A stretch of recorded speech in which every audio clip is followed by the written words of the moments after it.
All right, welcome everyone to Inappropriate Earl. It's as you know, it's been a sad couple weeks on Inappropriate Earl. Two of my most popular guests have passed away, so this is starting to read like a serial killer's going after all my guests. Lori Adana, who was episode 15, passed away unfortunately a few weeks ago, and of course you all know episode 62, Rowdy Roddy Piper, passed away on Friday, and I love him a lot. I love Lori Adana, and I'm sure my next guest is loving this intro. Yeah. But I hope he feels safe after doing the podcast, because I can't afford to lose too many more guests. Although it is good for the numbers, I got to be honest with you.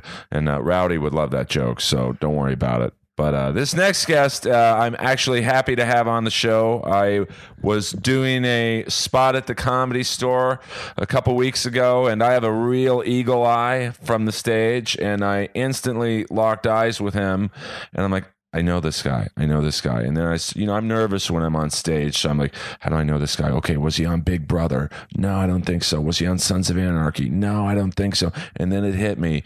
He was the obnoxious guy from my favorite reality show, Hell's Kitchen. Season 14. Season 14. That introduction. Holy shit, Earl. Is this a real deal? I'm not even done with it. Wow, keep going. I'm listening. Season 14, he was a Hell's Kitchen finalist, and I saw him that night at the Comedy Store. I had to get him on because I love that show. Please put your hands together for a happy episode of Inappropriate Earl for Mr. Josh Trovato. Hey, everybody. Very alive so far. Jeez, Earl. Well, you might not be after this show airs. I'm going to start looking through your closets. Yeah, I mean, Holy it's... shit. I might start looking through my closets. Wow. It's been, a sad couple weeks. Yeah. Let's try to, bring life back into this. We'll get... God bless him, though. I mean, God bless... Rowdy was awesome. And I was watching him when I was a kid. I mean, my dad, we were huge fans. I mean, so that's, it's sad. But you know what? They live on. They really do. Their souls never die. So yeah, continue to watch them. It's as if they're still here. But I mean, it's he's like having him on the couch where you're sitting right now. It was like having Batman in my house. It was like a superhero. But enough about previous guests on this show. I'm a huge fan of Hell's Kitchen. I was an eater on that show. I think it's season 4. I had a friend who worked in casting. He said, Earl, you'll be the first table that eats. And I really wanted to go just to see if Gordon Ramsay was that big of a dick or if it was just for the cameras. And at least the episode I saw, he really was. I mean, cameras would shut off and he would yell at people. I want to, since I've never had someone from a reality show on, I really want to go from the first step to getting on the show and then the show itself. How does one go about being a contestant on Hell's Kitchen? I think you're born into it, really. I mean, I think it's just destiny. Destiny has a way of kind of getting you where you need to be in life. And I applied on Craigslist. I bet. Not. So I'll bet, yeah.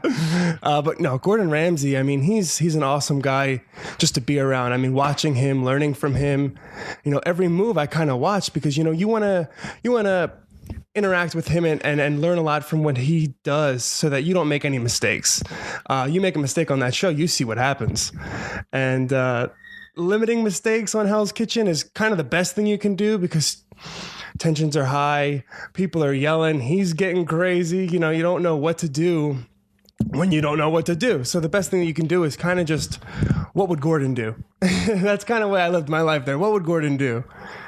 Now, this is probably my number one question I want to ask you because, I watch Big Brother too, and it always seems like either on Hell's Kitchen or Big Brother, some of the drama on the show I don't want to say is manufactured, but it's like just for the show's sake. Like you got into some heated arguments, sure, with I think Millie. Yeah, Millie, Nick, the whole cast. I got issues, so I mean, I definitely went after a few of them. But you feel like these people kind of gang up on you too, and in certain situations, I mean, when I was a kid, I was growing up. My dad kicked my ass when I was a kid, for better or worse. I mean, I have a great relationship with him, but I don't take shit from anybody if I don't have to.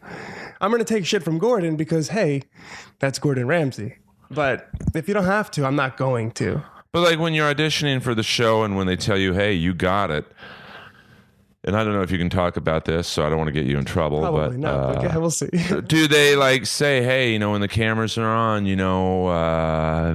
overplay your emotions, or do they just tell you, I'm assuming they tell you can't physically touch anyone and everything else is on the table? That's the only thing that they say. Don't touch anybody. So no, any reaction or overreaction that you saw from me, that came from the heart or the mind or lack thereof. That was all real. And there's no fluffing, I guess you can say. Jesus, don't say that. That's after the show. Well, speaking of which, do they encourage, like there was a few... They give you listen, it's a reality show. Emotions run high. You're in a room with 18 people, 17 people. They don't need to tell you anything. There's people out there who are just starters of shit. There's people who are just instigators. And at certain times I felt like, yes, I was instigated, but I'm kind of the guy that you get going too. And once I get going, like towards the end on the show, yeah, I was hot, man. I was heated. Now, what week were you, I don't want to say kicked off, but eliminated? Kicked off? Yeah, you can say kicked off. Okay. As long as I wasn't ousted or murdered. Right. Well, I feel like you're going to... You might be in a couple weeks. Try to do here. Jesus, listen, I'll be honest with you. It's good for the numbers. Say my prayers. If you meet an unfortunate demise, I'm sure the episode's going to do well anyway. But, if you were to, kill someone or something, it does help the numbers. Well, I appreciate that. I'm gonna look out not to. I'm gonna try to make it through the rest of this interview first. Because let me tell you something. You can't see Earl. He's actually standing here with a knife in his hand too. Right. Well, I am actually. I don't know if he wants me to cook for him or I don't know what's going on. I'm a little nervous. Well, yes. Speaking of cooking, here's one thing I've never understood about Hell's Kitchen. It seems a lot of people have trouble with scallops and risotto. Like everybody. But why is that? To me, as a non-cook, those would seem like two of maybe the more simpler dishes. Is it because the pressure's on, the cameras are on you guys? Well, if you're watching a movie of pilots, it looks kind of easy to fly a plane until you get behind the plane and you're like, oh shit, how do I do this? But no, as a chef, yeah, cooking scallops I wasn't going to go on that show if I didn't know how to cook scallops or do risotto. I think one time I put too much wine in the risotto and ended up, Gordon called me out on getting the kids drunk, which was kind of funny. But right. No, you have to, you don't go on that show if you don't know how to cook scallops. I don't know what's going on in these people's head, but you got to try that a few times before you're out there. Do you go into like a training camp before the show? Like you're from Philly? Yeah, I was born in Philly. I'm a Jersey boy, so even worse. Oh wow! So are you a Flyers fan? Oh, I'm Flyers, Eagles, Sixers, Phillies. I'm a diehard Eagles fan. I can't wait to see what they got this year. Chip Kelly's doing some work. You see that? Well, apparently he doesn't. According to Brandon Boykin. What's coming out here? No. Jeez, Earl. Apparently, not trying to get me killed. Well, no. It's I tell you, there's some hot button topics to talk about on this show: death of past guests, any race related issues, which will keep it cool. Yeah, for sure. But I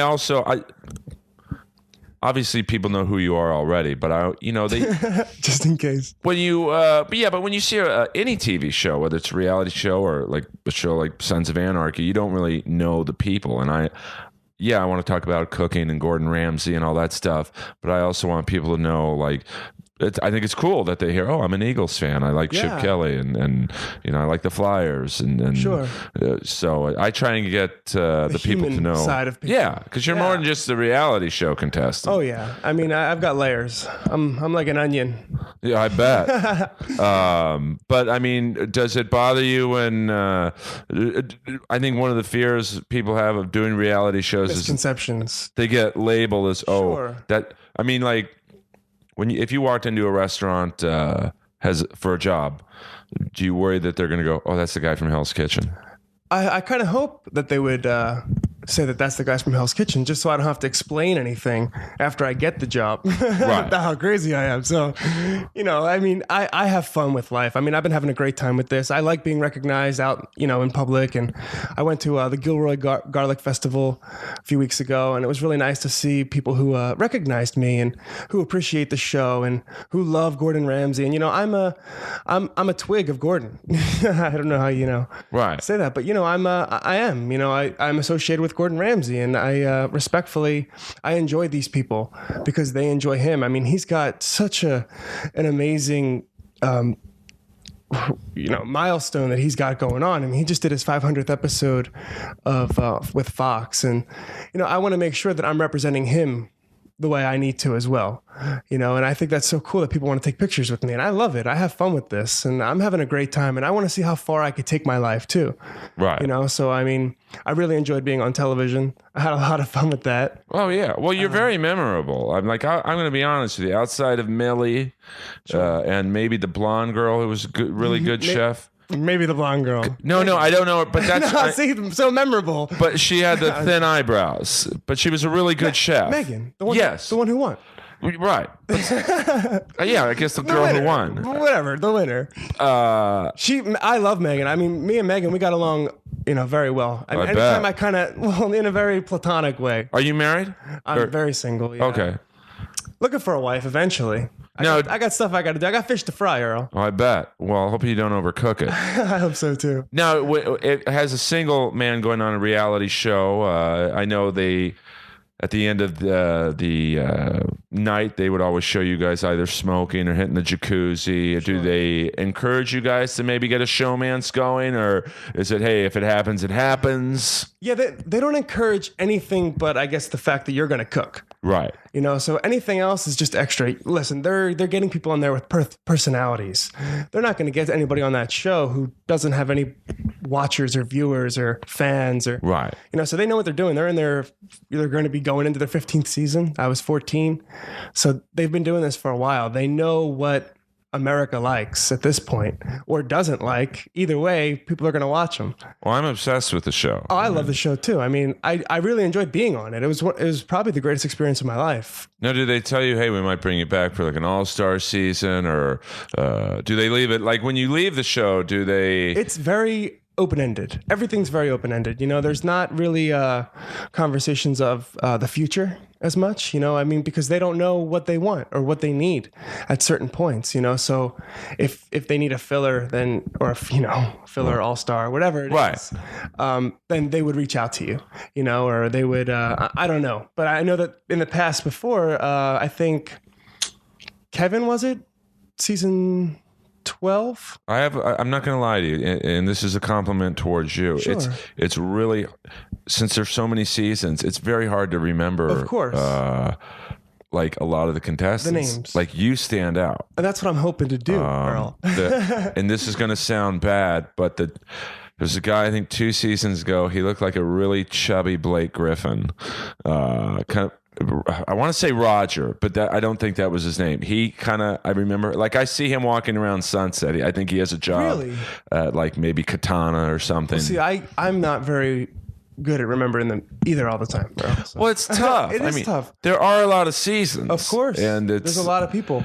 And you know what, I'm to have stood out on a show like that, that's a blessing too. I mean, that's really neat because you don't go on the show when you don't have a personality, and if you don't have a personality, you're probably the first or second one gone in a way too. No, but that's a question I want to get to. So, and once again, I don't want to get you in trouble with Hell's Kitchen. Look at you trying to dig. He's got a shovel, guys. The show is called Inappropriate, Earl. I know.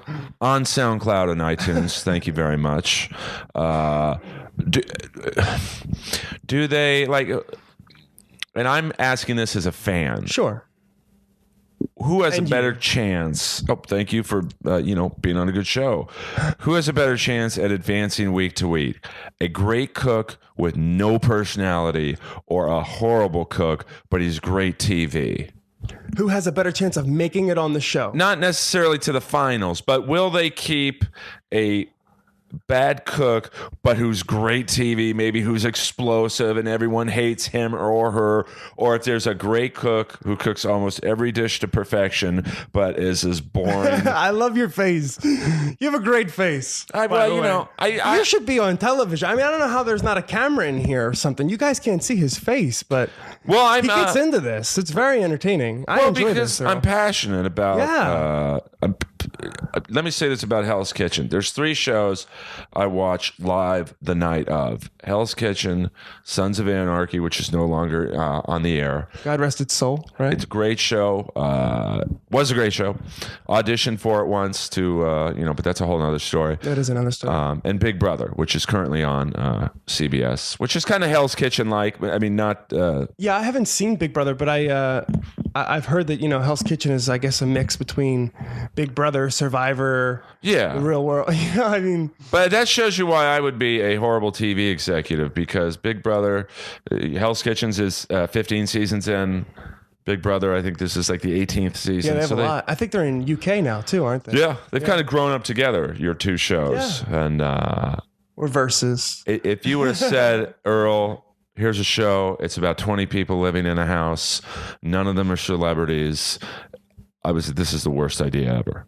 And 20 People have seasons. managed to do very well with it. 20 and Hell's Kitchen, I would have thought 18 non-celebrities, at least when they come into the house, Sure. Cooking food, I was like, maybe. And here we are 15 seasons in. It's cool. It's amazing the way it works. I mean, to give me an opportunity to showcase my skills, because I wouldn't have had the opportunities of maybe others like these celebrities right now, so it takes that entrance, that foot in the door, to show, your personality and your skills. And I think it's such a great opportunity to have to be on that show. Yeah. And it's awesome. But, I want to see what else I can do with it too, Earl, Are you primarily a chef? I mean, as of today, or do you act, or I'm in the midst of looking for representation. Well, hopefully this show will help you. Yeah, I'm definitely believing it will. I really enjoy entertaining people. I like making people laugh, smile, cry if it's from a good place. Oh, so sure. I want to inspire people. I want to show people that, listen, it doesn't matter, where you came from. It's all about what you're doing with your life. And working hard is what's going to take you to the next level. And I haven't stopped working hard, and there's times where I've taken a little break because working hard is tiring, but it's tough. It is tough. But, I think when God puts something in your heart, it's really hard to silence that voice if you have a strong will. Right. And I have a strong will. And, so I hope to be on TV for the middle part and the latter part of my life. As an actor, or like cooking, acting is a passion of mine. I love cooking. Food was a really big part of my life. At some points I felt like it was the only thing I was really good at. And, so I learned to love it in a way, and I love food, and it's changed my life in so many different ways. I used to be over 300 pounds at one point in my life, and food allowed me to learn, what it takes to be healthy. If you understand food, you can really do amazing things about it. So yeah, I went from a fat back to a 6-pack. Now, how do you months. lose that amount of weight at the same time you're cooking? You're around food all the time. Sure. Well, discipline is huge. I mean, there was times, and I'm back into getting in shape, and I'm back into, working on that 6-pack, but there was times where I love chocolate. I love candy, man. I'm a former fat kid, but once a fat kid, always a fat kid. That shit don't go away. So, I'll chew chocolate and I'll spit it out. If I'm working hard, I'll be in the gym for 2 hours. I mean, I'll do yoga, basketball. I'm a hockey player. Really? I played ice hockey in college, Johnson and Wales University. So there's things that I want out of my life, and I think that there's ways of getting it, and it doesn't have to be painful. Right. Even though spitting out chocolate might be painful. Well, I mean, that's, I know Roddy Piper told me, I don't know, somehow we got talking about The Ultimate Warrior. I'm a huge, he was my favorite. Another, guy gone way too soon. He was my favorite. I mean, I had heart surgery when I was a kid, and I had a coarctation of the aortic valve. I have a scar from my left nipple to the middle of my back. And I'll take your word on that. Yeah, you want to see my left nipple, don't you? I'm good. No, I'm good. Oh, Inappropriate Earl doesn't want to see a left nipple. You're a liar. Well, we'll wait till this podcast is video. I want you to look right up there, though, and you see that framed. It's a little homage to The Ultimate Warrior. Oh, that's neat. But your Piper would tell me that. Oh, that's cool. I said, well, how did he maintain his amazing body? And he said he would crush chocolate chip cookies backstage into basically powder form. He'd sniff them and then throw them out. So awesome. he would enjoy the smell without the, I guess, the guilt. Yeah, so. it's a similar concept. I mean, I don't know if I want to breathe it in. I mean, I want to taste it. Right. I'll spit it out before I inhale it. But it's the same thing. I mean, that's really awesome. Good. It does take discipline, and you see that guy. Oh my God. Warrior, he was probably back then. I mean, back then it was a little different. You know, today steroids are not available to these athletes. Well, I think they are. Well, they are. But come on, my fans aren't that dumb. I know they're not. But I have to be careful with oh, absolutely. You're on TV. I see. That's one of the things about having no TV credits. I'm an outlaw. You're an outlaw. But I mean, it's still hard work. I mean, whether you do steroids or not. Of course it's hard work. And of course it's hard That's the only thing I don't like when people say, oh, it's just steroids. You don't look like the Ultimate Warrior. You don't look like current wrestling stars or football. You know, I mean, I'm a Steeler fan, as you know. Sure. And you look at the 70s Pittsburgh Steelers, they weren't just working hard. It was a little help. I mean, the Steel Curtain, yeah, but no, those guys were mean. I think it takes it's all about the inside. The outside doesn't mean as much as the inside does. I mean, what it takes to be a champion is it's amazing. You know, you look at the current UFC women's star who was Ronda Rousey, named after Ronda Rousey. She asked him for permission. Wow. She's I think completely natural, which is really impressive. Yeah, nothing. I don't think she's ever done steroids. And that's remarkable because, you know, I'm young and I'm. How old are you? I'm 26. Oh, damn! Enjoy it while you're there. Every moment.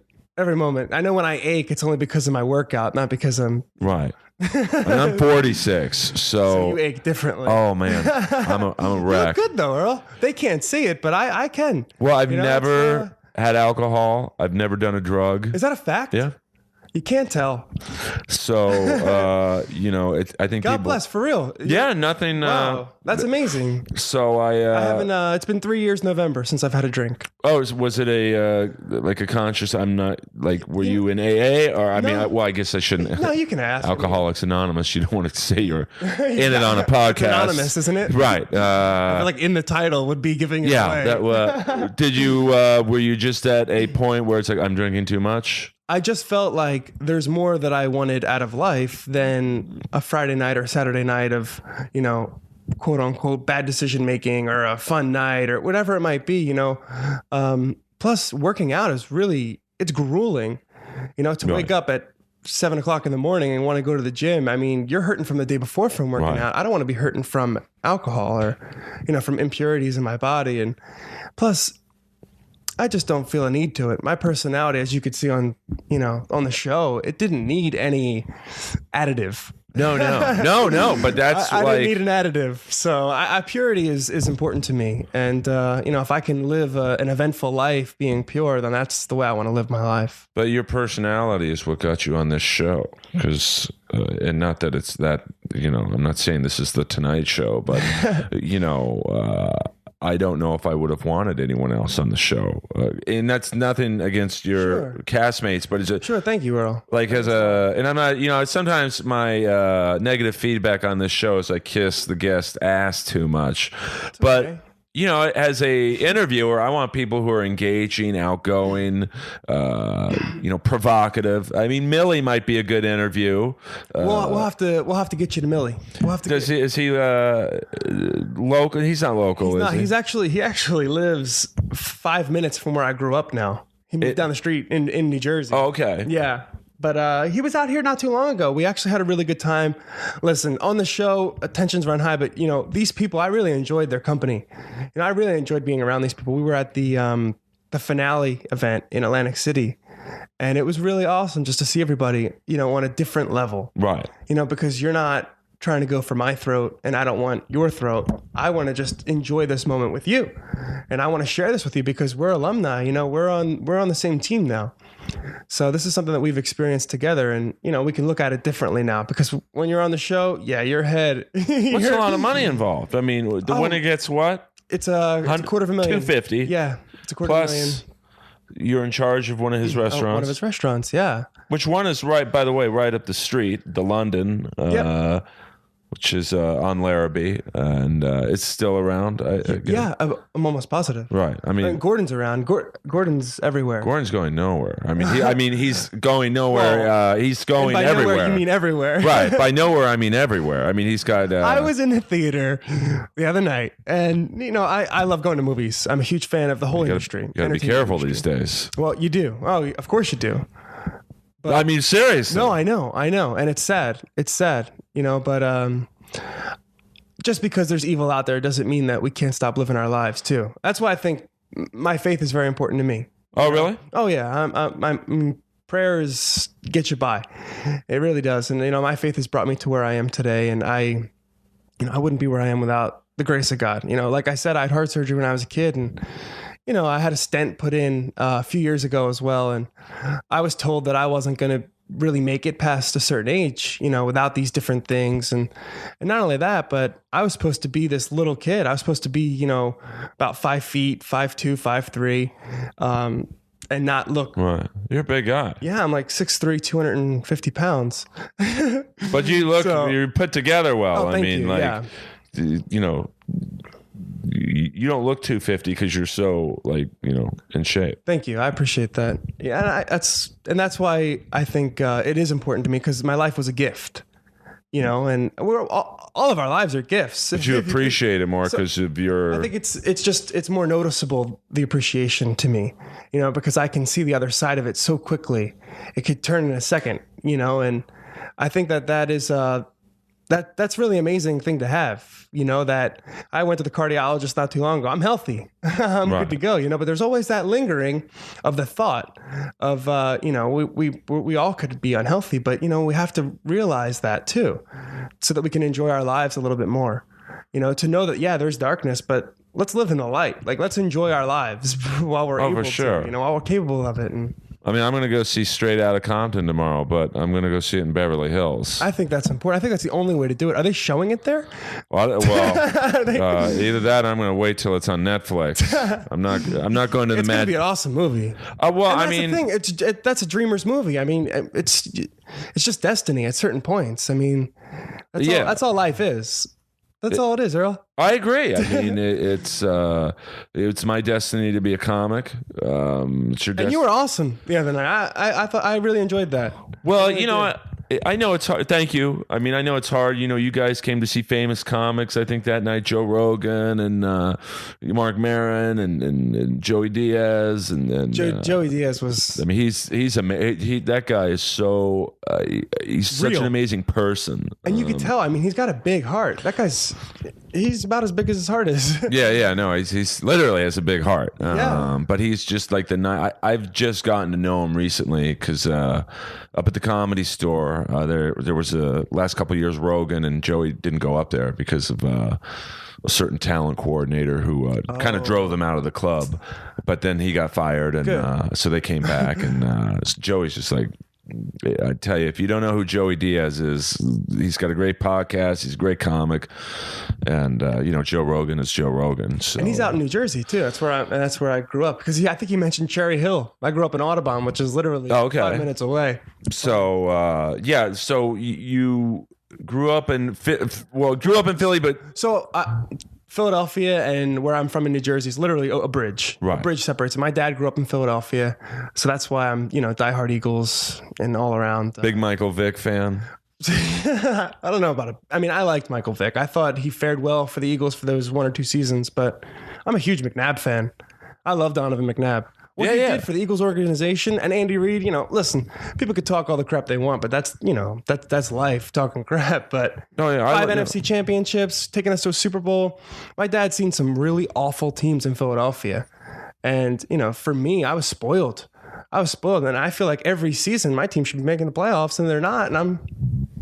Oh, no. I mean, listen, as a little kid, I grew up with the Steelers in their prime, but as a teenager, I grew up with the 80s Steelers, which is not different. Pretty.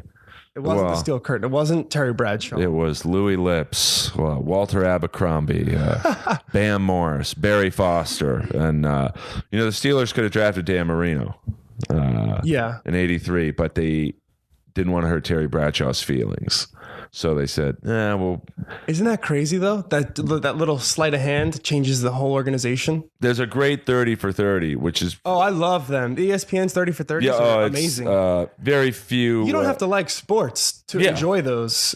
Like there was one I'm watching right now on Marcus Dupree, who was like, I think I forget the exact name of it, but it's something called The Best That Never Was, because this guy was destined to be the greatest running back ever, and just various personal problems and injuries. He just ended up just being some dude. Crazy. Crazy. The one about the '83 draft and the quarterbacks, the 6 quarterbacks taken in the first round. There was like 5 before Marino. Yeah, and the Steelers were about to. Some wanted him to pick Marino, and Chuck Noll was like, I guess he said to Marino, "You're going to be a great quarterback, maybe the best ever, but it's not going to be for us." I don't understand how that makes sense. And they drafted a defensive player, Gabriel Rivera, who was like a typical Steeler, like lunch pail, and God damn it. Yeah. And the Eagles, I'm sure there's many stories that it's fascinating. Well, the big thing was Ricky Williams. When they everybody wanted Ricky Williams, they booed McNabb. And Ricky Williams, not that he wasn't a great running back, but he had his, He loved his weed. Yeah. And he ended up playing in Canada, too. I don't think too many people know about that. He also did, I think, NFL Europe for a couple of seasons. But McNabb took the Eagles to where they needed to be to even be considered a good team. I mean, people actually feared the Eagles. Oh, they were great. I mean, I don't know why McNabb never fully got over with the fan. The Eagles, Philadelphia fan base in general. It's rough. Listen, I always say, I get on the Eagles fans. I say, I hate Eagles fans because I am one. Right. And I know I could be a real prick. Sometimes I know from the show. I'm a lover, not a fighter, unless I have to fight. Well, no, I would hate to see you fighting. Hugs, bear hugs, absolutely. But I mean, the Eagle fans are like when they cheered Michael Irvin getting hurt. Oh, they threw snowballs at Santa Claus. I think it was the Packers game that one year back in the 90s. I mean, they're relentless, but you know what? But they're passionate. They're passionate. And you can see it. And we've never, I don't even like saying it, but, won a Super Bowl. Isn't that crazy? I mean, it's so tough. We celebrate 1960 because that was because we won a championship. I mean, it's so tough. Your team needs to win a Super Bowl when you celebrate 1960. Oh, absolutely. It's like, I'm an LA King fan. And I mean, that's been a blessing over the last 3, 4, 5 years. But now we took a lot of the Flyers. We did. Mike Richards, but Carter. I was a huge Carter fan, huge Richards fan. Gagne. I mean, that was. Wow, your hockey. I loved hockey. I was a huge hockey fan for a long time. Like I said, I've been playing since I was 4 years old. It's such a great sport. You see on the show where I was roller skating. Yeah. Time. That was cool. But it's funny that I don't want to turn this into a hockey talk show, but it's true. I do, but I don't. You do, but you're not allowed, or no? I can listen. It's your show. You do whatever. I see. I'm on no network, so like when I was with Roddy Piper with his podcast, we kept getting kicked off of every network he was on because he would talk about things that maybe he wasn't allowed to. Oh, got it. And restrictions. Had feuds with certain wrestlers who were like, "Well, listen, you choose between him or me," because they were on the same podcast network. Got it. But that's one of the benefits of not being on a network. You can't get kicked off of one if you're not on one. I'm not a fan of politics, but I'll get into them one day.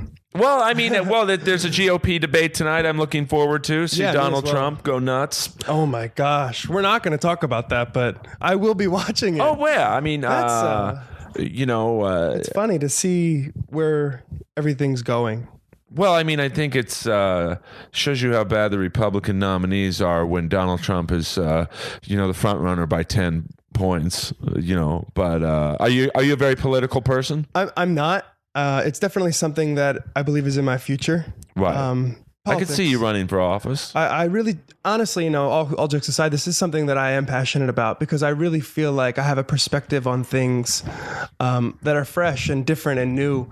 And I do want to change the world. It's definitely something I want to do and something that I really feel like I'm capable of. However I might do it, I want to do it. Now, which way do you lean politically? Are you like, would you say Republican, Democrat, in the middle, libertarian? Did you say vegetarian? Well, yeah, maybe that could be the new party. I'll make a new party. I'll call it the Carnivorians or something, and just only meat eaters. No, that wouldn't work. Not probably in LA. Get some votes. Probably would get a few. I want to win. I mean, what I guess I'm not really. I would have to do my research about it, and really figure out, I guess, where I fit. But until then, I guess I'm just going to work on me and what I believe would make the world a better place. And it starts small. It starts with each person. I have my goals and my dreams to change, things for the best. But it definitely starts in the smallest area possible. And that's people. Right. People are very important. And, I wouldn't go on that show if I didn't love people, because people are going to be watching you. People are going to be looking up to you. And there was a lot of people who didn't like me for whatever reasons. On the show. Yeah. And I understand that. But do you like after the show, I want to get back to Hell's Kitchen for a second here because I'm such a fan of the show. Like, all right, the finale show when you guys come back to help. I was on Megan's. You are on Megan's. Do you really try and help them win, or I wanted nothing more than Megan to win after I exited. And you guys had not issues, but I mean, she was a very strong-willed woman on the show. Yeah, we never got into. I think one time, we may have had a light argument, but it was nothing. It was just because it was like a brother and sister relationship. I mean, Right. It was like it was really, really awesome. Anytime I felt like I need to be called out on my shit, she called me out, and I listened because she was right. I could see it, and we were always really there for each other to talk to each other about different things, and not that we schemed together, but there was definitely. She really helped me in certain instances, Right. which was really nice. And so, yeah, I wanted nothing more than to help Megan win, of course. Do you think she was Do you think she was the deserving champion, or do you think you should have gone farther? No, Megan 100% was the best one on the show. And is that obvious? Like halfway through the competition, do you go? Is there like, okay, this person's pretty good, actually? Yeah, 100%. I mean, day one, she hit. I mean, I'm not always impressed with food because it's been a part of my life for so long, and I really enjoy it and I love it. And I feel like for me to be impressed with food, it has to be pretty damn good. And there was times where I was like, I don't know how Megan knew that, or I don't know how Megan put that together. And I'm still surprised. So anytime I can be surprised in my craft, that says something to me. So, definitely put off a buzzer in my head thinking, wow, this chick knows what she's doing. Now, the first episode when you guys make your, it's the very first episode you guys are on, and you make the signature. What was your signature dish? I did a seared scallop because I was going in there. I'm like, you know what? I'm going to go in there and show Chef Gordon that I know how to cook scallops. I mean, you have to. You can't go in there thinking. So you had a plan. Oh, I had a plan. Yeah, I wanted to cook scallops for him. I wanted him to know that I needed to be reckoned with, or especially with the other contestants. I wanted them to know, hey, listen, I'm not going to come in here and, be unheard. I'm coming in to win, or I'm coming in to make an impression right off the bat. Sure. Yeah. Right away. And, as you could see on the show, I mean, I was more in awe of Gordon. Right. Like I was like, holy shit, like this is Gordon Ramsay. I mean, he casts a shadow. I mean, it's really awesome. His presence is felt. Oh yeah, he's a tall guy too. He's tall and he's in great shape. I mean, good-looking guy. Very good-looking guy. And I respect him from the standpoint of, there's been a lot of cooking shows out there that have not, I know his mentor had a show, I think on NBC, where the selling point of the show is this is the guy who made Gordon Ramsay cry. I guess Marco Pierre White, right? Who's a, God bless him, psycho. I mean, but that show bombed. But I guess it's your approach too, and listen, Gordon Ramsay has one of the biggest hearts of any human being I've ever met, and that shines through. Yeah, you're crazy, but that's the job. That's the industry. This industry makes you crazy. I'm gonna light you on fire. I'm gonna burn you. I'm gonna cut you. I'm gonna throw you in 115 degrees, and then I'm gonna tell you, hurry up, hurry up, hurry up. I mean, shit, if I did that to you once, that would make you crazy. Do it every day, 5 days, 6, 7 days a week. That's the life that, we live, and you would live as a chef. So it's grueling, it's intense. And any slight personality difference that you have to start, It's only going to get added to. When's the pressure start? Like, I imagine the first week it's kind of fun. Oh my God, I'm on this show on Fox. Gordon Ramsay is good looking girls in the house. When does it start to go, okay, I'm competing for $250,000? I don't think it's ever about the money. It wasn't for me, at least. I never thought about the money once. That's not something that, not that I have all this money. It's just, I think that if you're going to do something, you do it for the right reasons, and although, money changes a life, it also doesn't have to. Right. So I never thought about the money, but I just thought more of pride. I'm like, I'm going to go in here and I'm not going to let anybody take away something from me that I don't already have. And that was my fight, my willpower, my power to do better and to never give up. So I don't think I was ever, I should say, like, took a step back. Right. I was always, on the forefront, ready to go, throwing punches, jabs, haymakers, whatever I could do. I never let up on the gas. I think I only, pushed down on the gas when I felt like I really had to. And that was towards the end. Towards the end is when I really pushed on the gas because, you're there for however long you're there. There's no contact to the outside world. So no internet, no newspapers, nothing. Nothing. You're there and you're there. Everything's there. Your mind, your body, your spirit, so you're in it. You're in it to win it. And if you're not, then it's going to be seen. Are there some people there who are maybe, and once again, I don't want to get you in trouble because, I know the Hell's Kitchen publicist was nice enough to let you come on the show. Do you think there's some people who do the shows, maybe they're actors, they're not even cooks, and say, like a casting show almost for me. I'll get on, for 1-2 weeks and get gigs out of it. No, or is everyone pretty much a legitimate chef? The casting directors, whoever casts the show, does a really great job of weeding out those who should not be on the show.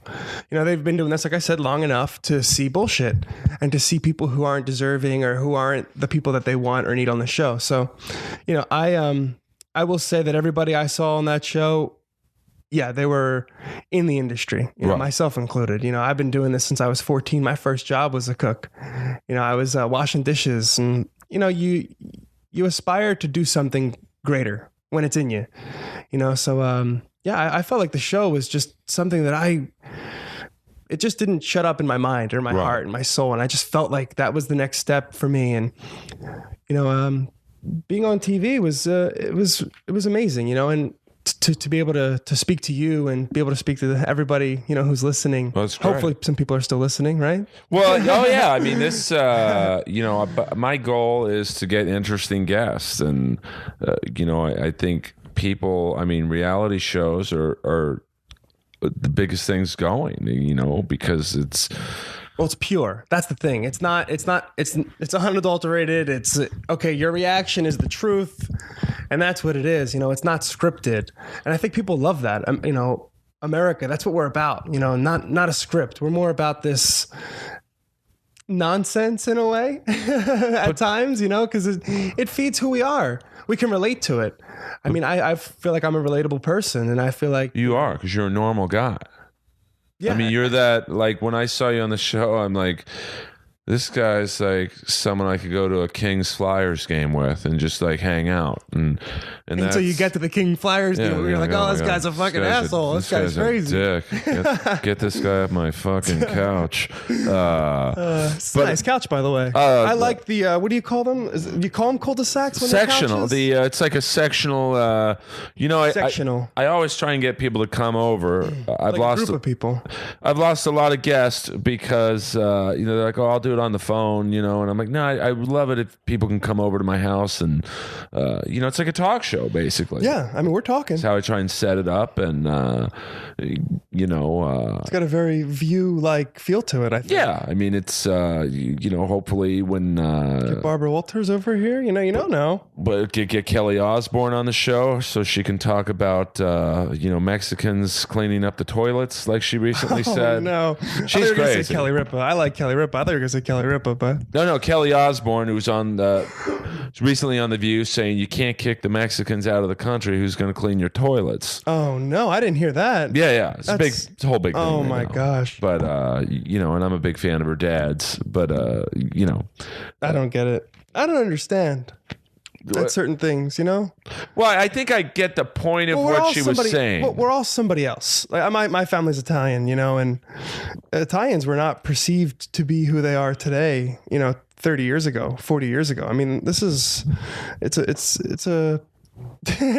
it's funny the way things are and the way things work, and it's very difficult in certain ways, you know. Well, there are stereotypes like with Italians, and unfortunately for you guys, you know, in the 70s, you look at the Italian celebrities, or at least people who were portraying Italian celebrities. Stallone, he's my favorite. Oh, I mean, listen, yeah, but I mean, you look at the character of Rocky. He's basically portrayed as a simpleton. You know, but here, my favorite. I mean, listen, you're talking to a Philly boy, Philly fan. Oh, listen, I'm a huge. No, I'm sure Stallone is the best. I'm sure. No. So I'm sure you're a big fan as well. But I mean, the story of that movie is. I don't think enough people really look at the story, and it's an underdog story, of course. But you know, it really. What an amazing movie. And he wrote it, he directed, he did everything with it. I mean, that's his baby. Well, I mean, the great. And it just shows you dreams do come true. I mean, oh yeah, he is Rocky. You know, in Philly, he can't go anywhere without being called Rocky. Of course, they don't call him. They don't know his name Sly. They don't know him as that. I mean, they think that Rocky plays in these movies. Like, oh yeah, it's Rocky in Expendables 3. Yeah, he's he and Rambo. I mean, he has two iconic characters. Cool? That's awesome. But just the story of that, you know, every studio passed on that movie. Every single one. And they offered him, you know, no money for it. And they ended up taking 75 grand. My dad was telling me the story actually probably a week ago. Well, it's just such, and then won Academy Awards. He finds one studio, small studio, independent studio that says, we'll make it, but you can't be in it. Yeah. And it's like, no, I'm going to be I don't know if he said the star, but I'm playing Rocky. And they're like, all right, well, if you want to play it, we're going to offer you less, like literally 70% less than what we're offering you, which was a shitty offer in the first place. And he did it. And, that's amazing. I mean, literally the Rocky franchise. Six movies. I think one more is coming. Well, now you've got one with called Creed, which is about Apollo's son. Yep. Which I think they should have done a movie about Paulie's son. Paulie's son? See where he ended up. Probably somewhere in prison. And I've got a hot line. That was called Prison Break, I think it was. Oh, Prison Break. Well, by the way, Prison Break, this is breaking news. Inappropriate Earl, Joshua Trovato. Prison Break is coming back on Fox for a 10-episode special series run. And there's very few shows I'm obsessed with from the past. All in the Family, Prison Break on Fox, which came on after Hell's Kitchen or before. There was a great tag team. Prison Break was it was literally breaking. Well, breaking news on Prison Break. I mean, it was such. You know, I always liken that show to Rocky. Like if Stallone stopped at the first Rocky and just never did another film, it would be like, this guy's the greatest director of all time. That's the greatest movie of all time. But, you know, he kind of went a little deep with the series. He went deep. But 2 and 3. 2 I love actually more than 1. Yeah, 2. And because 2 is like, oh, shit. You're on your feet. You're screaming. Like, I watch these movies. I think I've seen each one maybe 74 times each. Oh, yeah. And I'm on my feet crying in every one. Except for 5. 5 with Tommy Morrison, who died of AIDS. Which is, he had it during the movie, too, which was undisclosed during the time. Poor Tommy Morrison. Great fighter.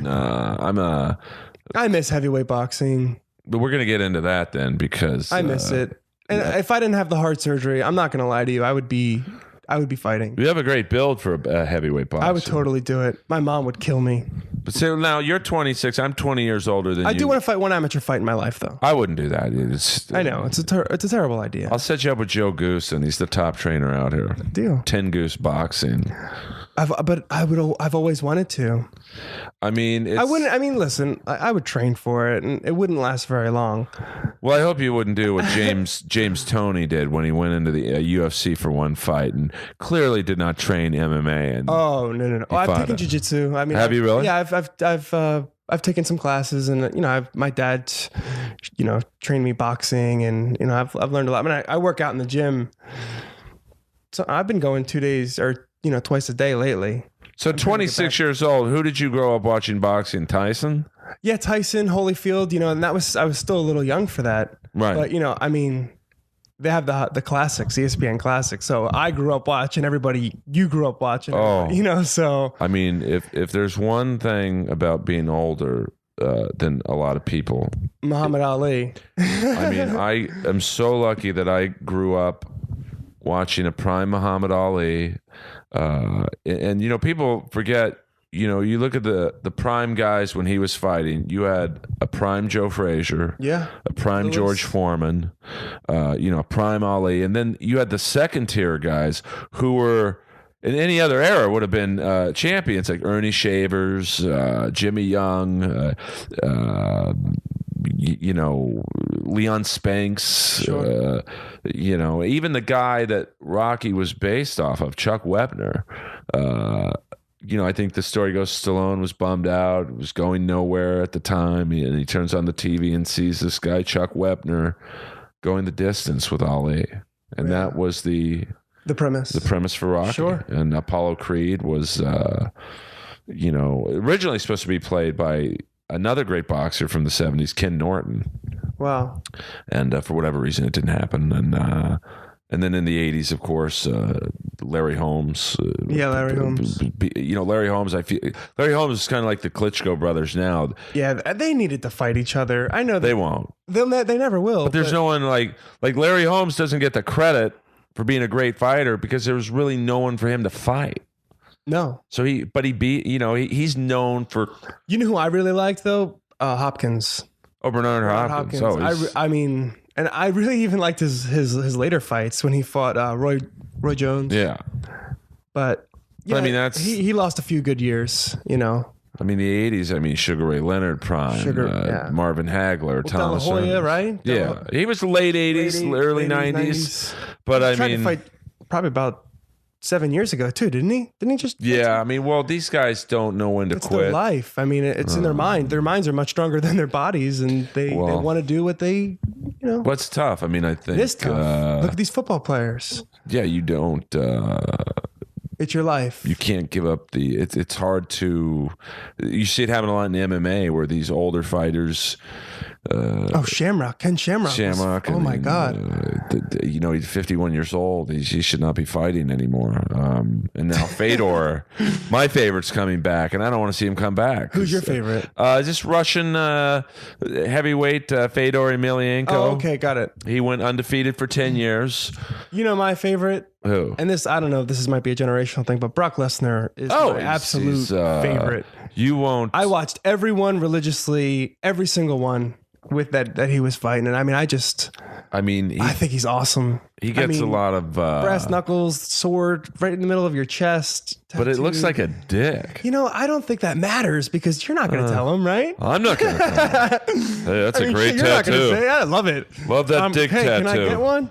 But he gets a lot of shit because the pro wrestling background. I get it. But he might have the greatest fight card of anybody because. Outside of the first guy he fought in Japan. And they're mean. Pride is amazing back in Japan. But I think they gave him not a gimme fight, but they had him go to Japan. All right, just fight this guy. But outside of that, he fought nothing but champions. No, because he had to because everybody thought he was a he's a moneymaker. Randy Couture, Frank Mir twice, Carwin, Velasquez. That was a good one. Overeem, who was a big Pride. I know we talked about steroids earlier in the show, but Overeem fought Chuck Liddell in 2003 in Pride. Chuck was crazy, man. I love him. Oh yeah, Chuck. But that's a guy who probably maybe fought one or two times too many. Oh yeah. And Fedor coming back now, it's like, geez, this guy got killed his last 3 fights in America. I don't want to see that. What else are you gonna do? Well, who am I to sit there? and tell him, you love it. That's all. Basically, it's like dying, not doing it for these people. It's like if you told me, Earl, I don't think you should do comedy anymore. I don't. The young kids are just more right for the business than you are. If I said, Josh, I don't think you should cook anymore. It's like, I mean, but you're fans of people. I'm fans of people. I don't want to see them get hurt. You don't want to see them get hurt, but you also, I don't know. I feel like there's got to be that you don't want to see anybody get hurt. But I also, I really like seeing people just go for what they believe in. Oh yeah, I mean, as even when you shouldn't. Even when you shouldn't. I mean, unless the doctor's like, hey man, don't go in there. But if the doc says, hey, you look good, go in there, throw, you got 3 minutes. You got 3 minutes and you're in trouble. Yeah, I mean, like on the Rousey card last Saturday from Brazil, they had Shogun Rua against Nogueira. Yeah. And it's like 5-7 years ago. That was a great fight, though. Yeah, but that was probably one of the best fights. 2015, and Nogueira just like he's 39. He looks 139. I know, but I love the fight. It was a great fight.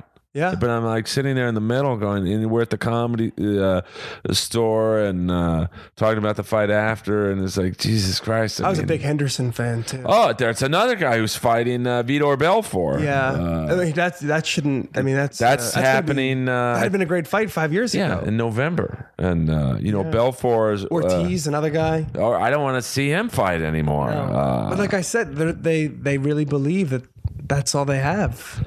Well, in some cases, but you can't go out there. Like, it's not like I could stop cooking as a profession and go cook. I can't stop fighting and then go beat somebody up. Well, yeah, I mean, like it's not really transferable to an everyday life. If you're used to beating the shit out of people every day and then you can't.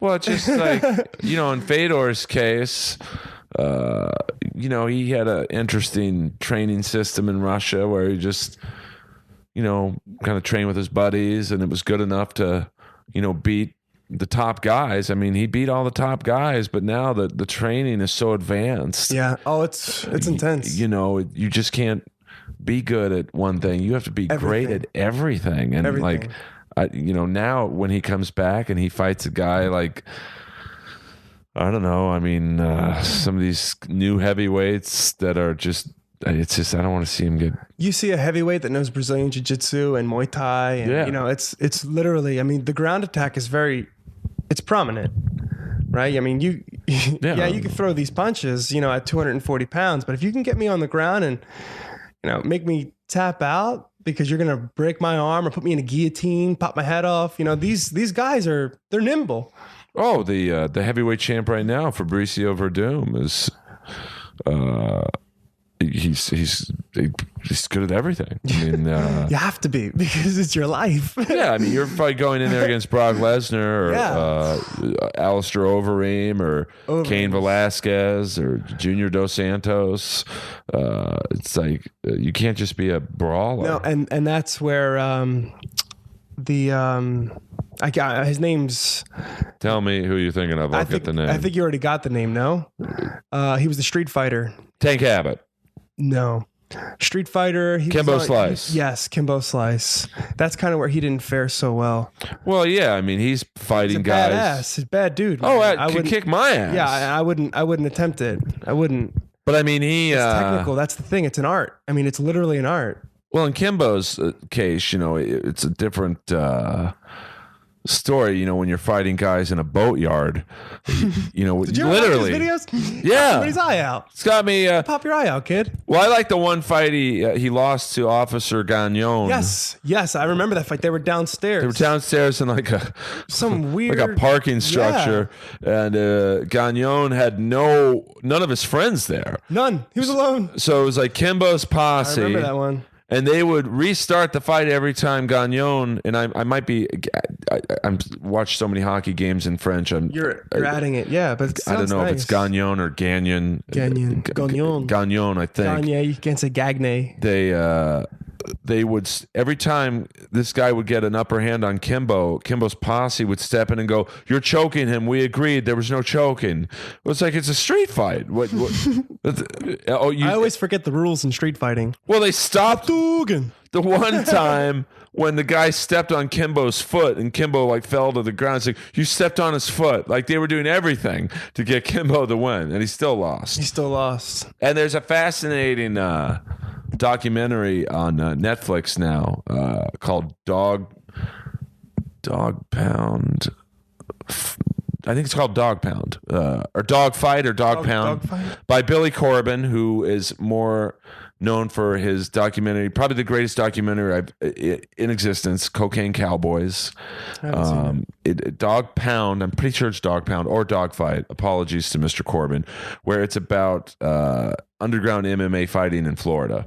Wow. Done by this guy named Dada 5000. Oh, Dada. Who used to work security for Kimbo. So Dada 5,000. I didn't know there was 4,999 others. Well, apparently Dada 5000 was the successful guy. Took 4,999 attempts. Oh, there's a Dada. I have a very good Dada. I love my Dada. Yeah, I love my Ralph, Dada too. Yeah. I'm a big MMA fan. Yeah, me too. I'm just glad that I'm not allowed to do it because I would. Well, yeah, you've got a great build for it. You kind of remind me I'm crazy. You have to be crazy to do it. Come on. Well, yeah. I mean, you don't go in the Hell's Kitchen ring if you're not crazy. It's the same concept. Or Master Chef. I mean, any of these. And Master Chef Junior is amazing. I mean, these kids, I don't like that show, to be honest. You don't like it? Because I think it's... Let's hear it. And, no, I know I know you are...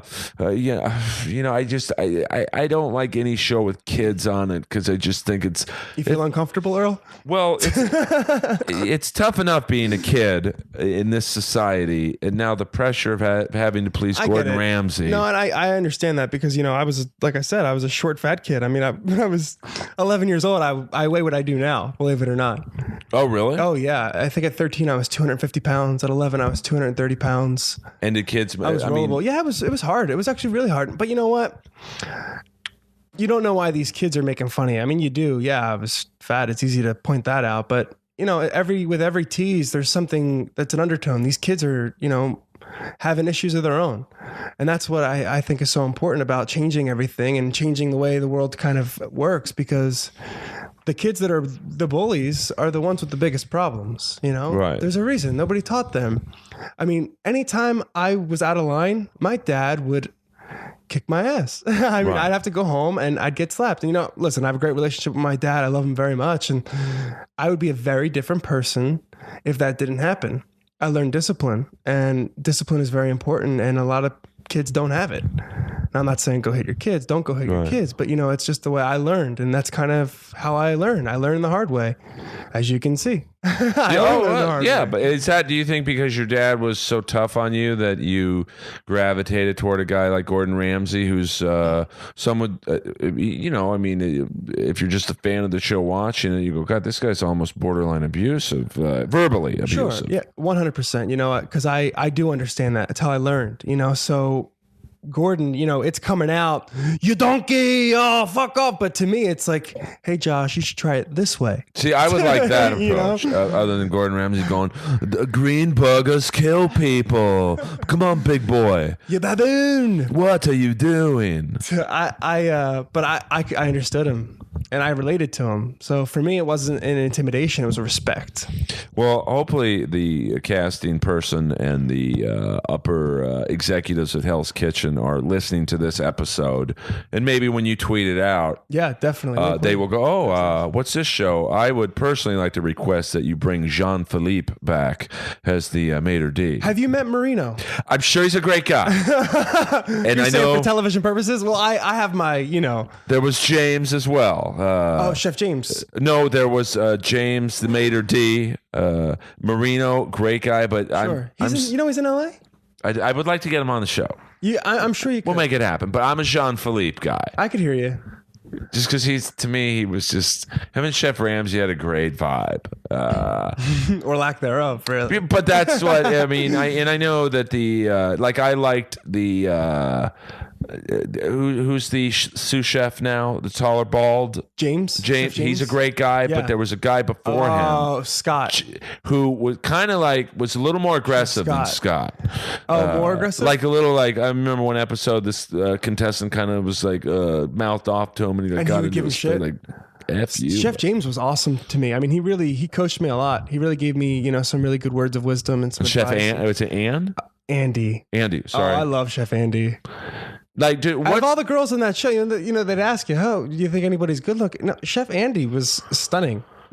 Now, what are their roles? Because they're not they're somewhat featured on the show, but they're in the background a lot. Like during the team challenges, are they like guiding you, or do they not say anything and just? I would say their guidance for sure. So like, if it they depends on see who you you are really as a Right. person and who you are in the show and what you're doing, and really, if you're, well, why are you there? It depends on Right. the person, but I really believe that they're there to help us 100%. I mean, they're the sous chef. But like, if him. they see you struggling, are they like supposed to say, "Hey, maybe try it this way," or are they supposed to kind of like fall on your own and then we'll tell you what to do? Are you not allowed to say this? I don't know. I don't know what I'm allowed to say at certain points, but Okay. no. The truth is I don't know. Because there's things that you're going to ask me that I actually have no idea. But I don't know if I'm allowed to not know. No, I got you. No, I'm not. But because it is a show, and for us, everything's very real. Everything's very, very real for us. So if they come up to help us or to give us, hey, listen, take that off. Right. I'm thinking, oh shit, let me take this off, but if they don't, and it really depends on the situation, I guess, where Gordon's at, what's going on, okay, how close are we to dinner service? How well am I doing tonight? Right. And is this the only thing that I need to worry about right now? Do I need to take this off? Or, hey, listen, did I forget something in the oven? Or, cause holy shit, man, there's a thousand things going on at once. I think my last, my Black Jacket episode, my last night there, I had my oven going on. I had 6 burners. I had the oven under Megan. I had the oven across the kitchen. And literally, I mean, I didn't hear anything anybody said the whole night. All I knew was times. I knew I had 6 minutes on this Wellington. I know I had 3 minutes on this chicken, 2 minutes on that lamb. I have 7 lamb going all day. I have 18 Wellingtons. And that's the only thing I'm thinking of.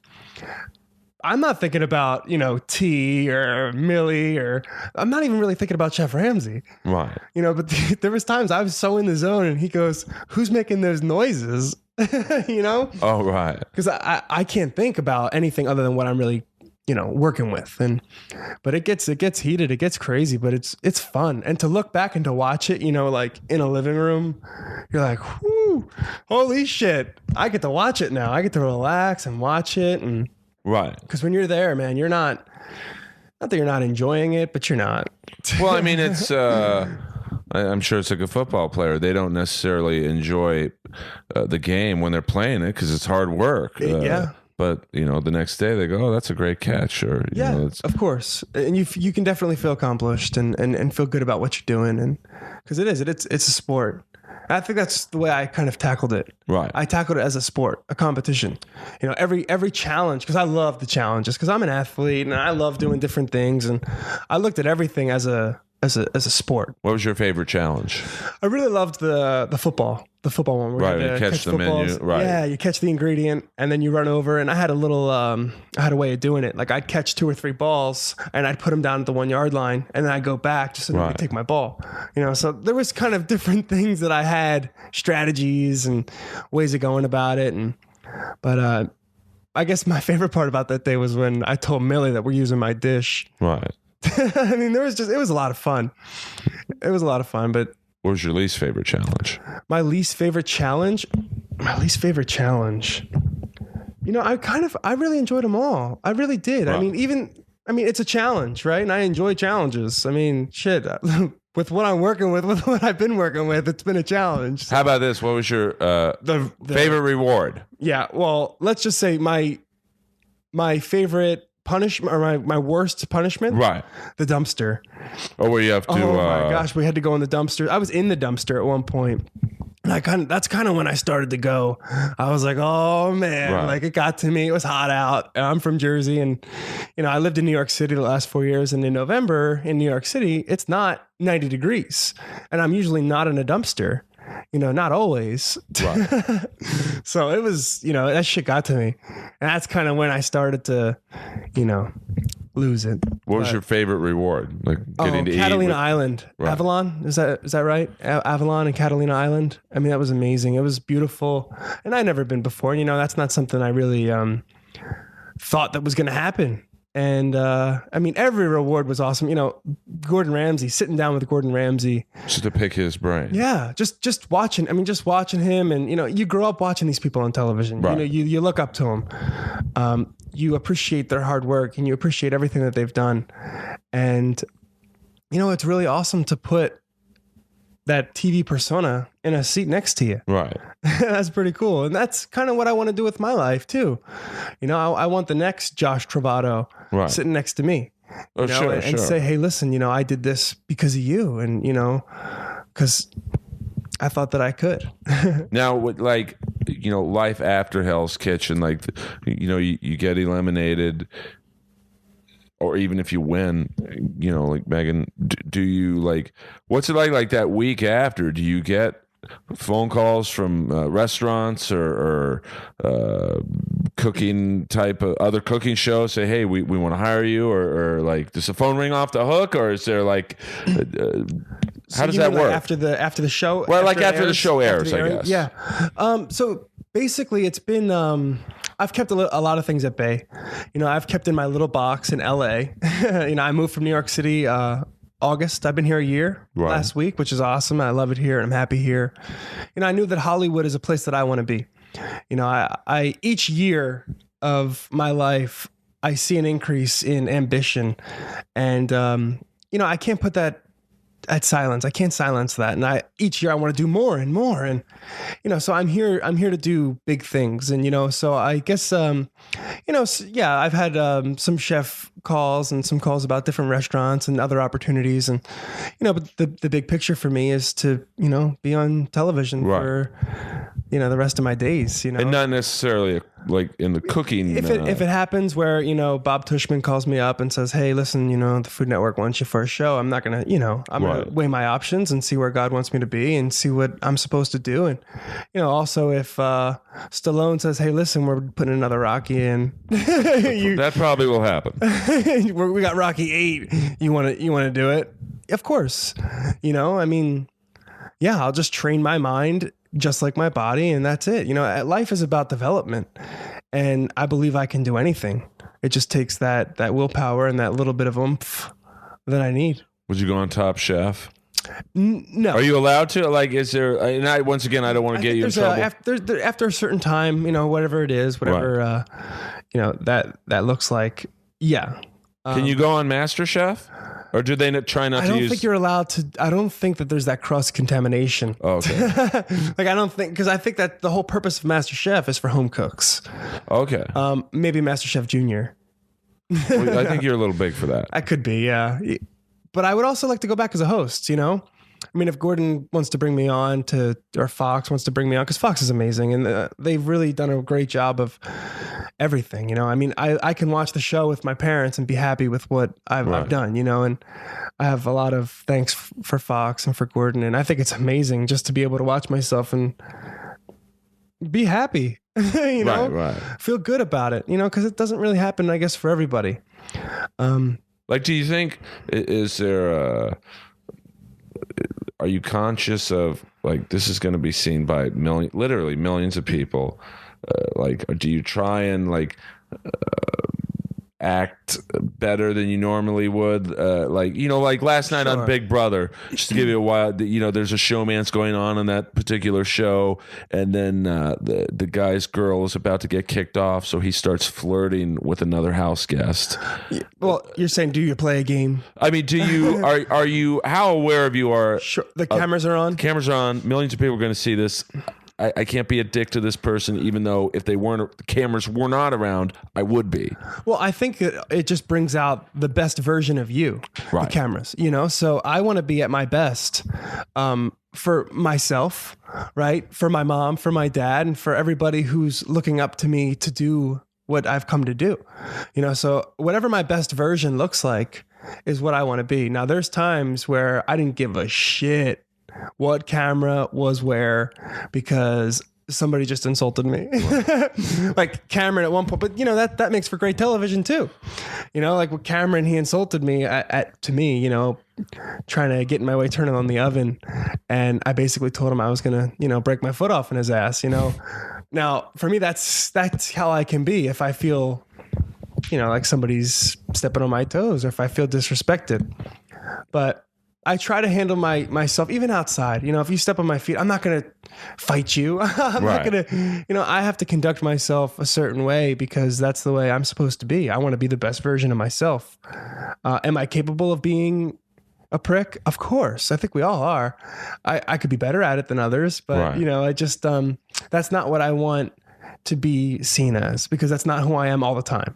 Of course. So I guess 95% of the time is the person I want you to see. Whoever I am 95% of the time, that's the kind of the person I want to be, Like when they... So 5%, yeah, I might be a prick. Well, like that 5%, is that when they tell you go upstairs, pick 2 people to get eliminated or to put up on the block and you guys pick each other apart? Like, well, Josh, you messed up on the meat station tonight. Well, Millie, you messed up on the hors d'oeuvres. Is that when you kind of have to be a little more prickish? No, I think I was being nice. Me and Nick, we got into it at a certain point where was Nick the gay gentleman? Yes. Okay. Yes. And me and Nick got into it, but listen, I don't care what anybody's sexual preference is. Oh yeah, whatever. My attack on him was that he was under the radar the whole time. Right. And that I felt like, he wasn't tried. And didn't have to persevere the way I felt like I had to. So yeah, I felt anger towards him and I showed it. I remember. So, I respect everyone for what they believe and who they are. And I have no qualms about it. It's just that, if I feel like somebody is saying that they're a chef and they're not, well, then you don't have the balls to be a chef. That's right. The way. And Megan had some big balls. Megan had very large testicles at certain points. She blew a lot of the guys out of the water every chance she got. I think her and Millie went head to head like 2 or 3 times, and she had his number. She's tough, man. I would eat a meal from God her. bless her. She's doing great. She's in Atlantic City. If she's ever out here, we have to get her on this show. I would love to. Do you keep in touch with most of your contestants, or is it just... I don't, I guess, as much as I'd like. Right. I guess we're all, you're all doing your own thing. Yeah. Now, if I see something, on the social media page and I see, Nick just started a new job, great, congratulations, Right. I think it's important to be each other's fans, because we're all in it together in a way too. We're all on the same show. It doesn't matter where anybody finished. We were all in that season together, and I keep in touch with Megan the most though. Right. Yeah, me and Megan, we hit it off. We had a really great relationship, great friendship. And I liked the fact that she was, relentless. That's why she won. Yeah, you have to be. You can't go on that show, and be easy about things. You got to go in there and you got to, do your job, tear it up. And, you're going to leave some people behind.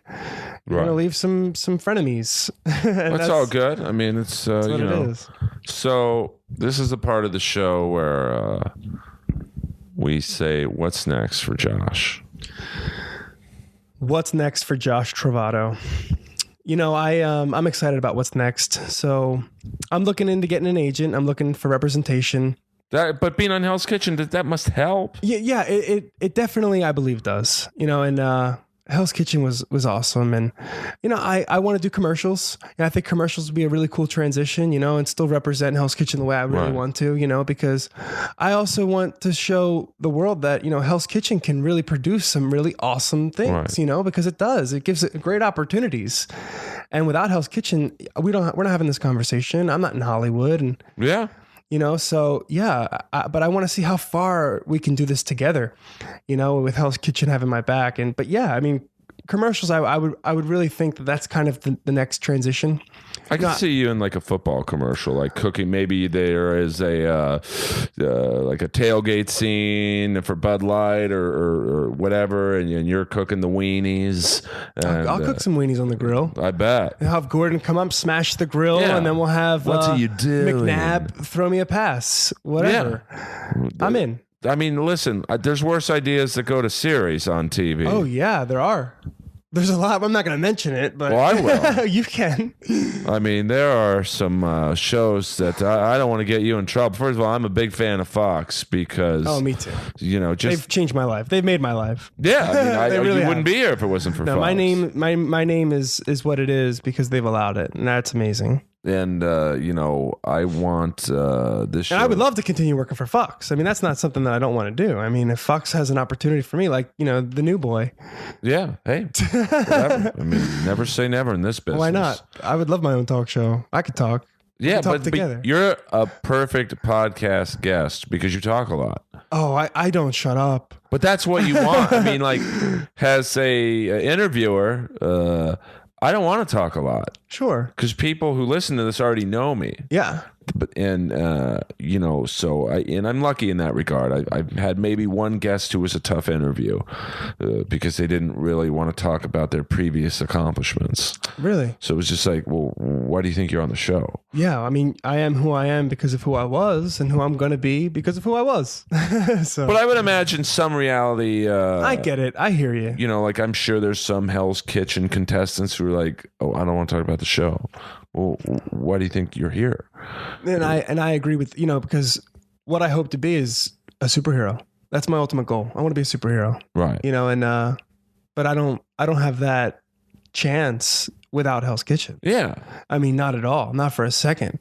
You can't ever forget where you came from, especially if you want to go to these peaks. You have to remember the valleys because what I've gone through in my life has been amazing, and it's literally it's been hard.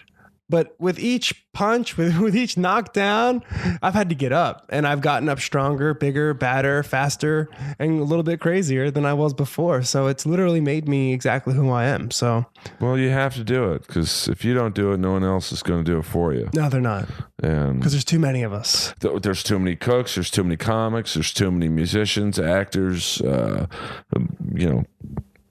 politicians, especially in the Republican side. There's too many politicians. There's like 15 people. I running. just want somebody to represent us the way I believe that we need to be represented. But you know what? I really think Hillary is going to do well. Well, she doesn't really have a lot do. of opposition on her side. There's got that old guy Bernie Sanders, who's Colonel Sanders? Well, he looks like Colonel Sanders, but he's a little too socialist, I think, for most people. But he's he'll be a good debater, but she's going to Sure. win. And then Trump is. I think it would be a good heavyweight bout, Trump versus Clinton, though. Well, Trump. It'd be fun to watch for sure. He's like a pro wrestler. He's just. I think he's in this for publicity. Well, yeah. But does he know he's running for president, or does? I don't think he cares. To be honest with you. I really want Joe Biden to run because I could see that would be he's kind of a shit talker and Delaware. Yeah. And, It's he's different back east. I don't know if how many people understand. It's very different. think I've had a few learning curves being out here. I think people back east are more real, like in your face. In your face is definitely, and that's kind of the way I am. I am a very in your face kind of person. Yeah. And I've learned, I guess, actually how to reserve that a little bit more being out here, just because it's not perceived. Well, out here it's more, and I've grown up out here, so I love it out here. Like I'll be out here, until I right. move back to Australia. Well, you have to for what you want to do, for what I want to do. This is the place. Oh, it is the place, and know. the weather's great. I mean, I go to Runyon Canyon almost Runyon's every the day. best. There's a difficult hike to the left. If you go to the left up at Runyon, Yeah. I love that up and down the hills, the stairs. See, I go to the right, The right's good too. I mean, that's hard too. and We're gonna have to go. Absolutely. Let's do a podcast from the mountain. Well, there's crazier ideas. I know there is. I go with my dog Lois, but Where is she's Lois? Lois, I split her with my ex. It's 50-50. Like half the dog, or I'd like to split half the ex. But that's another podcast. Yeah, your voice changed. Now His voice got high. beginning to see why OJ had some points. No but, comment. no, I'm just kidding. We get along. I'm just kidding. Me and my ex are, God, you and all this death, Earl. I know. Well, Find you. Well, comedy and wrestling. I do have a lot of death around me. Because it's a very there's a lot of depression in certain instances too. I mean, Yeah, I get depressed. yeah, and I think that we're human beings, and I think that anybody who has a sunny day definitely has a dark day right behind it or in front of it. Or Well, yeah, I mean, it's a very depression's tough, real. The best cure of depression for me, because I had a little hiccup. It was hard. Hell's Kitchen, being on television, and having to live this regular life when I want to live that life. I want to be on television. I want to entertain. And, so, my, you have to find your out, and you have to find it to be pure and of good. I was going to Runyon Canyon every day, a little bit of sunshine, 15 minutes a day. Yeah. And a lot of prayer. So, I'm much better off, but yeah, we all go through it. We're human beings. I mean, chemicals run wild in our heads, and, it's tough. It's hard, but you got to look for the sunny days, even when you don't see it. Oh yeah, it's the entertainment business in general, whether it be cooking, comedy,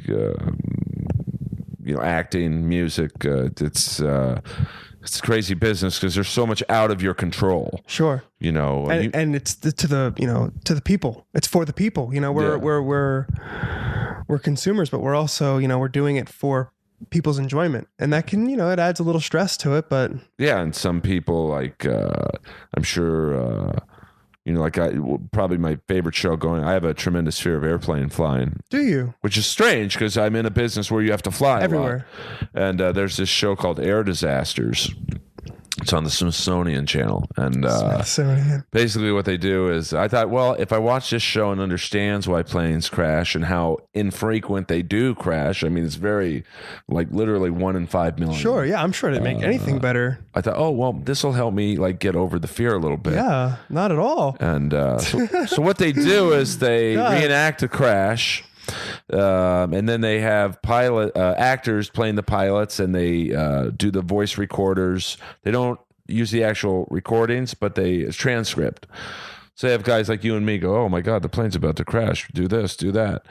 And some of the transcripts were so horrifying that I was like, well, I got to go on YouTube and hear the actual ones. Oh no. Because there was this one particular crash So your fear of flying was hoping to get better, so you watched the documentary, and then you just wanted a little bit more, so you went for the real stuff. So I was like, well, there was this one plane crash where the pilots were taking off on this runway, and they got on the wrong runway. It was at night, and on this runway they were doing construction.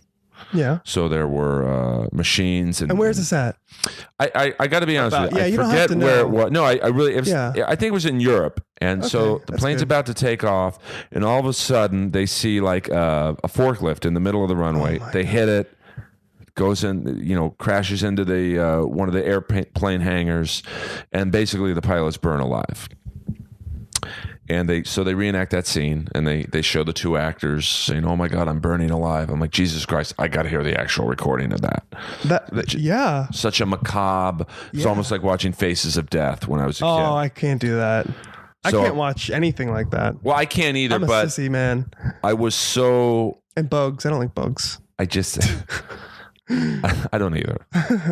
I had to hear the actual recording. That's crazy. I find it. Of course you listen to it nonstop for an hour because it was so horrific. And you hear the one co-pilot say to the pilot, "Oh my God, Steve, my skin is burning. I'm dying. And then silence. Oh my. The first comment on YouTube. Of course. It's a joke, right? No. Well, I do say this on stage, but it just goes to show you. No. I'm saying, did somebody have some? Yes. Yeah. It was just this guy saying, pussies. Yeah, you knew it. You knew it had to be something outlandish. And it was just like, wow. Whether you are a Hell's Kitchen contestant, whether you are a stand-up comic, whatever you do in life, actor, musician, pro athlete, do not put any video on YouTube because the first comment will be very similar to that one. Yeah. And I mean, did you ever go like read reviews of the show? The whole point of telling that show was, and this is where I kind of wanted to wrap it up because one, I want people to go, wow, this guy Josh was great. I want to hear more. Well, guess what? You got to tune in the next episode when he comes back. But we'll be back. I will be back for more, as Rat would say. Another one of my favorite. I'll be back. Yeah. Well, I'd love to get Schwarzenegger on here, but who me knows? too. Well, Mark Maron got the president of the country on his podcast. So wow, did he? Yeah, he got Obama. Mark Maron, probably the number one podcast in the world. Wow. It's called What the Fuck? WTF? Yeah. Obama, he does it out of his garage. And that's awesome. Yeah, he's I really look up to him because I know about 7 or 8 years ago, his manager at the time said, "Don't do the podcast; you'll never make any money on it." And now he's the number one podcaster in the world. And love doubters, though. I do. It's a very Rocky-esque story. Like, sure. I read his book, and I think he said to his manager, "I want to do this podcast, saying it's going to be in my garage." And he's like, "People will never go to your garage. You'll never make any money." And then 8 years later, he's got literally the most important person on the planet. That's awesome. In his garage. So, but did you ever? Yeah, the comments. The comment, do you when I can only imagine what comments on Hell's Kitchen contestants are like. People? This guy sucks. Listen, I love people. I love people. And I think I got into what I do because of people. But some people really enjoy attacking others. I don't understand it, and I really can't understand. I'm glad I don't understand it. But there's some comments out there, that people like to make, and I think it's just because it's to them it's not a real life. To them they're just watching this as if it was a TV show. They don't realize that we are real people, and nothing against them, but they're consumers, and we all have our reactions or overreactions, and we all have our opinions. And I think that the best thing that I can do and you can do is let it roll off. Well, I don't even. I did look at them. I wanted to look at all of them because I wanted to make sure I knew what it felt like to read them. Right. Because some of them are kind of mean. But they're awful. And I want to read them because I want to feel that. I want to know what it feels like because, there's going to be days where I'm in a movie and I need to feel that way. And I got to tune into that. I got to tap into that and really express my feeling of pain, and so there are things that, that people say, but I want to know them. I want to read them, and I can't let them bother me just because we're all in this together. We're all people. We all have a way of expressing our feelings. And you know what? Just because they think I'm a dick or they think that I'm this crazy asshole from New Jersey, maybe they had a bad experience with somebody from New Jersey, which is not that uncommon. So no, I understand it. I get it. And I have no hatred or animosity towards, anybody who doesn't like me, but I just think that they need to get to know me. And once they do, they'll see that they were judging a book by its cover.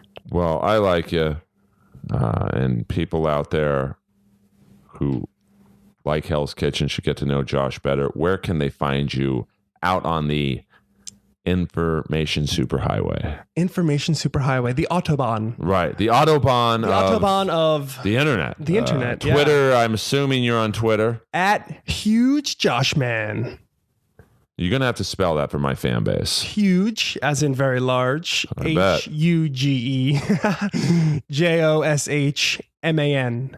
Huge Joshman. And I'm on Twitter. I'm also on Instagram. Instagram, same thing? Yeah, at Huge Joshman. Huge Joshman. And then Facebook is? Facebook is Josh Trovato. I have a fan page. Like it. Okay. Yeah. Send me a comment. Especially if it's nice. Or not nice. Or not, yeah. I'd be like, hey, man. I mean, on iTunes, I have people, I would say 99% of the comments are great, but one guy wrote, "This is the worst podcast ever." And I left it up there, Yeah, but you have to. Well, yeah. I'm new in the UK. I think we're on like our 4th or 5th week in the UK, too. Hell's Kitchen's out there and it's airing, and I'm getting all these new comments about how people don't like me. I'm like, oh, cool. Like, this is all over again. But, then there's the people that love me, and it's awesome. But you have to take with the good with the bad. If you don't take the good with the bad and the bad with the good, then what are we?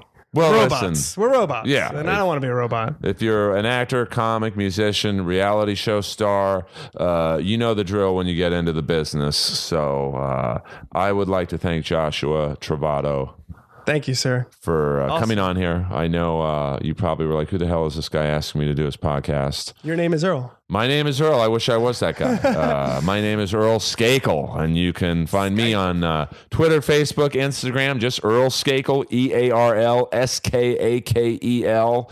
You guys have been awesome the last couple weeks. Can I spell my name, Earl? Oh, yeah, please do. Is that okay? I'm sorry to cut you off.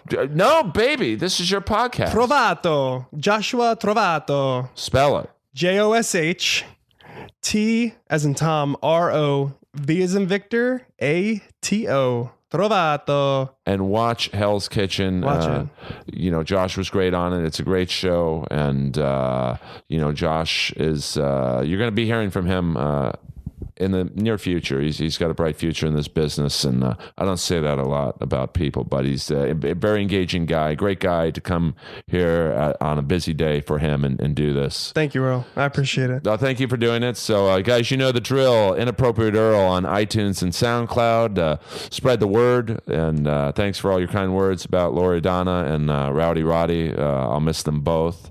And you guys are great to me. So we'll be back next week with another guest. I'm not sure who. It's basically anyone who says yes and has a car. And thank you for everything. You guys are the best. Thank you, everybody. See ya. I'll end it on a Gordon Ramsay impression. Green burgers kill people. What are you doing?